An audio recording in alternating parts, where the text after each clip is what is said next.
وكان القسم الثالث او قسم الثالث د مفتاح العلوم نا دا تا پدی مسله او تصله باندې پوهه کوي چې دا تلخیص المفتاح لکم زی څخه جوړ کړی دی اصل کې چې ماخذ سره معلوم کی کنه نو به کار اسانیږي کتاب کې سړی ته ماخذ معلومه خده لکه احیاء العلوم مشاهد اتحاف دار تقریرون زبردست کتاب څوک داسې قصې د تقریر کې کوي اتحاف دی وایي او که یو سړی دا وایي چې داسې د حدیثو بیان زه کوم چې په یو باب باندې حدیث ډېر وي ښکلي ایتونه او حدیثونه نو نظرة النعیم دی وایي نظرة النعیم نو اتحاف د هغه اصل د څه دی احیاء العلوم او احیاء العلوم امام غزالی د کوم ځای نه جوړ کړی دی یو واقعي دغه نه جوړ کړی دی قوة القلوب د علامه مکي صاحب نو داسې دا تلخیص دی دا موږ چې دا مسلماني شرحه پې لیکل جوړه شوې ده دا تلخیص یې له کوم ځای نه اخیستی دی وایي مفتاح العلوم د علامه سکاکي له لاړ شه راویل هغې کې دریم قسم چې دی د هغې نه دا تلخیص را ملخص کړی دی د چا د سکاکي کوم کتاب دی مفتاح العلوم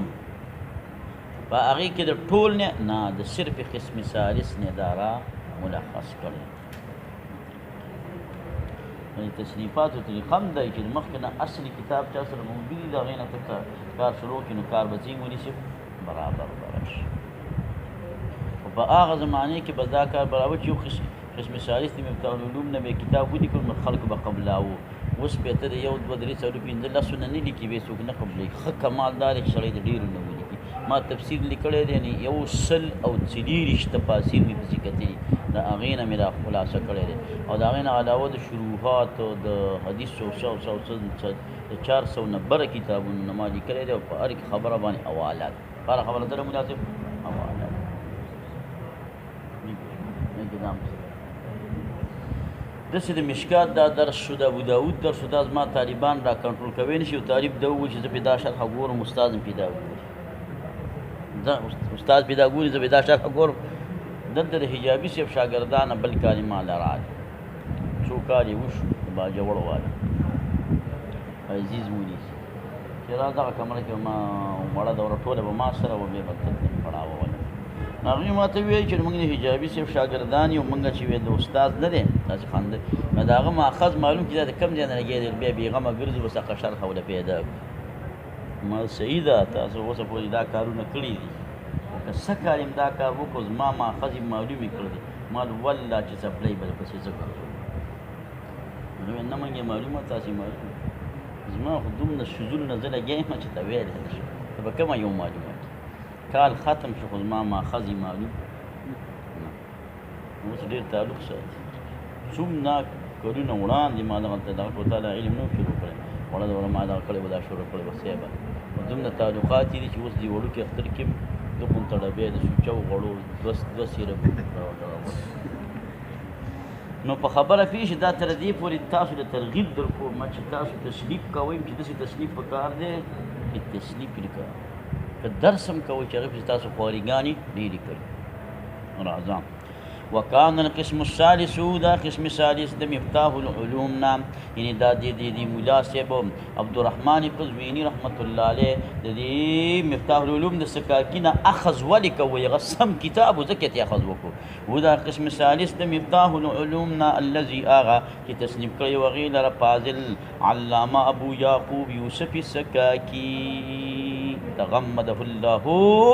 بغفرانه پټ چې کېدل الله تعالی په خپله بخښنه کړي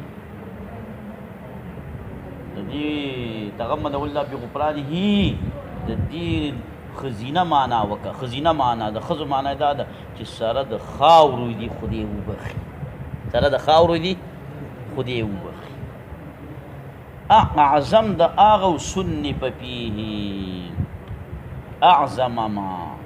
خبر یې د کانه کا ډېر اعظم د هغې نه چې تصنیف شوی فیه په دې علم البلاغت او په توابع په دې کې عظیم الشانه تصنیف په نسبت د کومو عظیم شانو من الکتب المشهوره دا من الکتب المشهوره کې دا من بیانیه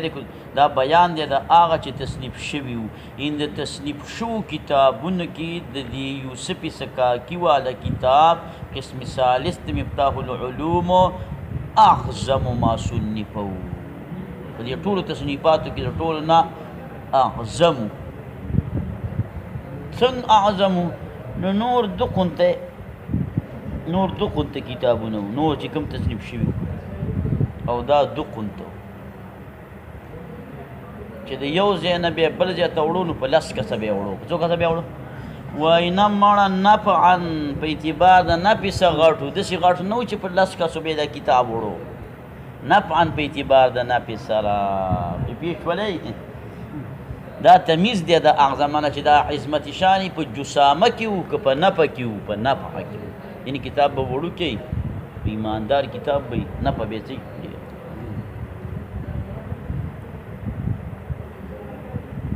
څنګه پکې نفع ډېره وه داسې پکې وایي نفع ډېره وه چې په اعتبار د ترتیب سره احسنو تحریر لیکلو کې اتمو او په اصولو دپاره جامغ جمغنو وكل ما هذا شانه فهو عظيم نفعا فهذا عظيم نفعا لكونه د وجه د کېدو د دې قسم ثالث نه چې دا احسنها په نسبت د دغې کتب مشهوره باندې ان احسن د کتب مشهوره ترتیبا په اعتبار د ترتیب سره ترتیبا په اعتبار د ترتیب سره ترتیب څه ته ویلی کېږي هغه عبارت چې هغې کې حروف قلقله نه وي ترتیب څه ته نه اولې که مه لیکه زما سبق مو نه لیکي ترتیب څه چې حروف قلقله پکې نه دا غلطه فتوه ترتیب دې ته وایي وضع کل شین کې خوستل د هر یو شي په مرتبتي په خپله مرتبه باندې یو طالب راغلی دی څه کې وایي زه اومه درجه ویم کال له به څه کې کال له به ودا ویم نو د ترتیب برابر دی ترتیب برابر نه دی دا ترتیب دقیق ته وضع کل شی کې خوستل د هر یو شي خپله مرتبه کې چې هر ځای په خپل شي پرودي به دا ترتیب دی ولکونه او د وجې د کېدو د دې قسم ثالث نه اتمها چې دا ډېر اتمو په نسبت د دغه کتب مشهوره او باندې تحریرا په تحریر کې تحریر خو مطلق لیکل وایي خو د مطلق لیکل مراد هلکه امتحان تقریري دی که تحریري دی نو تحریري لیکلو ته لیکل مراد نه دي لیکل نه مراد تهذیب الکلام دی لیکل نه مراد تحریر نه مراد تهذیب الکلام دی فاک کلام اوس تا یو شرح راونیوله په کاپیه باندې کېناسته دی په دې ړومبۍ کرښه باندې د 14 پاڼې ولیکلې نه اول سر معلوم دی نه اخیر ودې لیکل څه نه پې ته پوهېږي او نه پې بل پوهېږي نو دا څه شرح تهذیب الکلام دې ته ویلی کېږي چې کومه خبره د کولو د هغه پکې وکړي او چې کومه د پرېښودلو د هغه پرېږدي تهذیب الکلام پوه شوې و اکثرها او دا ډېر اکثر دی په نسبت د دغه کتبو للاصول دپاره د قواعدو للاصول دپاره جار و مجرور دي که نه دي متعلق لره وباسه متعلق جمعا دی اصل کی عبارت داسې دی واکثرها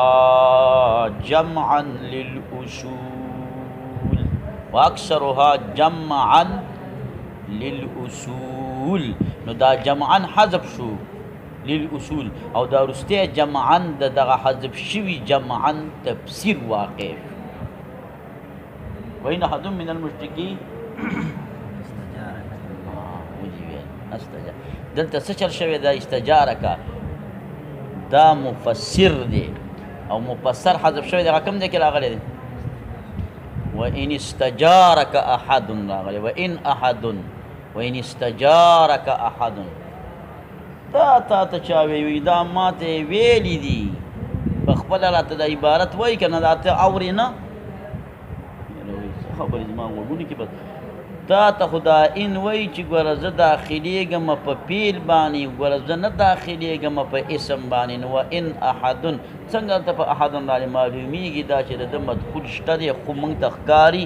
او د سیاق نه معلوم که چې هغه استجارک دی. و ان استجارک نو دغه استجارک حذف شو، د وروستۍ استجارک د هغې په دې قایم مقام مفسرو دلته دقسې جمعا حذف شوی دی، د وروستۍ جمعا د هغې په دې باندې طالب ته چې د زوړ کتاب حواله ورکړي نو دی د ده مازغه کلاوي یو هغه هم یاد شي دا هم یاد شي او پوه هم شي. د درس طریقه به یادوئ ملایانو، ښه د درس طریقه به یادوئ. وانو للاصول دا متعارف موضوع يفسر القول جمعا. لکه دا خو یاد دا بس څه مفسر جوړی خو مړه خو دا دی نو چې دا دی نو ته اوس هلته جمعا راوباسي هغه بیا حذف کړي او بیا وایي دا کار چې ونه کړي نو خوله به دې تڼاکې شي او کابل به درنه پاتې شي. ولې نو د دې جمعا مصدر دپاره دا للاصول دا معمول دی، دا پې څنګه مقدم کې دا پې نشي مقدم کېدلی. نو للاصول په جمعا نشي مقدم کېدلی، دا ناروا دی چې دا مخکې شي. نو موږ ته پته ولګېدله چې هو للاصول وروسته دی، جمعا تې مخکې دی خو هغه جمعا حذف کړی دی او د هغې په ځای باندې هسې دا د تفسیر دپاره راوستی دی.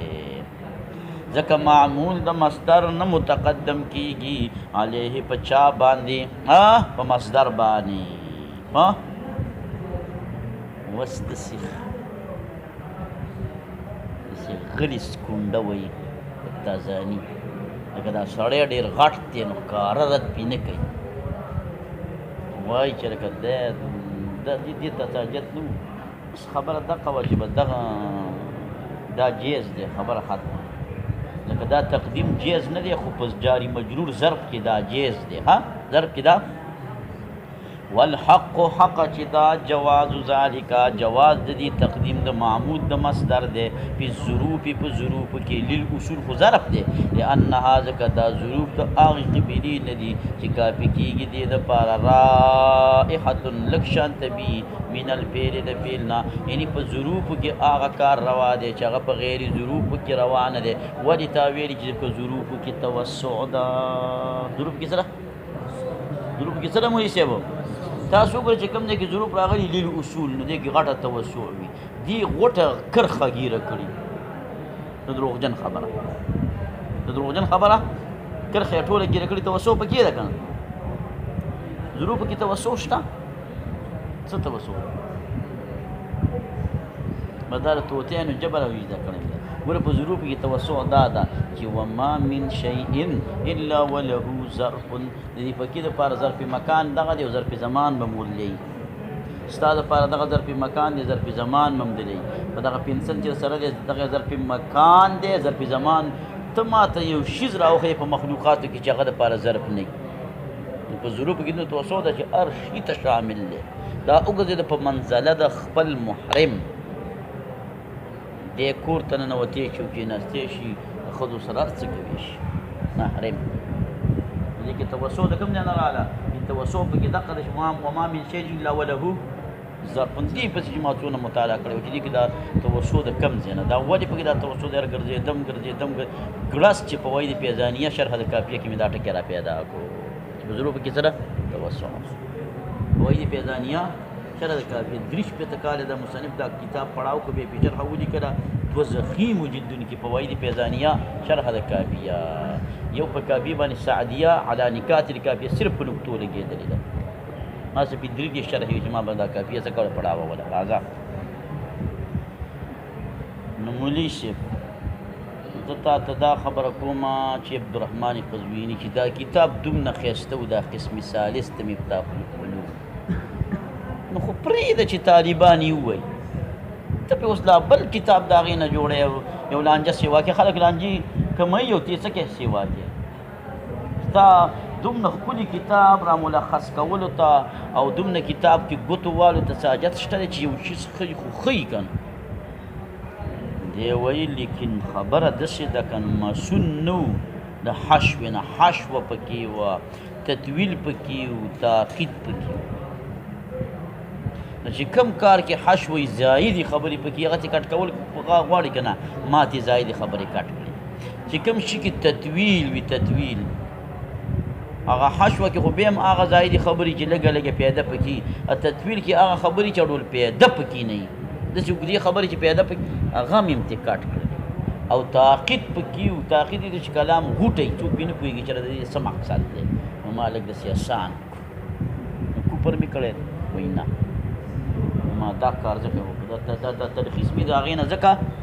جوړ کړو پوه شوې لیکن قسم ثالث نو محفوظ مسون محفوظ ته غیر محفوظ د حشونا زائد چې کوم هغه زائدې خبرې چې پیدا پکې د خو مستغنا عنه سړی ته بې پروا دی ذکر یې نه کړي پروا نه کړي چې یو پراټۍ نو دویمه سړی صحیح دویمه حشوه ده دویمه سره مناسب حشوه ده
غير مسونو څه شوملی شي بعد تطویل زائد آسي مراد من بلا پاین تعرف الفرق بينهما في باس الاتناب په دې کې خپل باس الاتناب روان یو ته پته ولګي چې د حشو د تطویل په منځ کې څه فرق دی او تاقید بکیو تاقید کون الكلام مغلقا چې نه ظاهري معنا د په سهولت اسانتي سره قابلا قابل د دې قبول کې د دې اختصار وشي دا قابل ټکی خبر بعد خبر دی خبر خو مرفوعی وشتا خو څه د مبتدا خبر نه دی مولوي صاحب دا د کان خبر دی منصوبي قابلا خبرا بعد خبر دا د کان لكن د پار خبر دویم خبر دی ان دا کان قابلا للاختصار لما فيه من التطويل ځکه دې کې تطویل د اختصار غواړي او مفتقر محتاج دی الى الايضاح وضاحت ته ځکه چې په دغه قسم ثالث کې تاخید او دا محتاج تجرید ته ځکه چې په دې کې حشو د نؤلف تو ځکه ما تالیف وکړو ځکه مې څه وکړو مولوي صاحب تالیف صلی الله تعالی علیه محمد نن د زیارت ورځ ده انت في رد لهم ابراهيم مشکات سره تواغ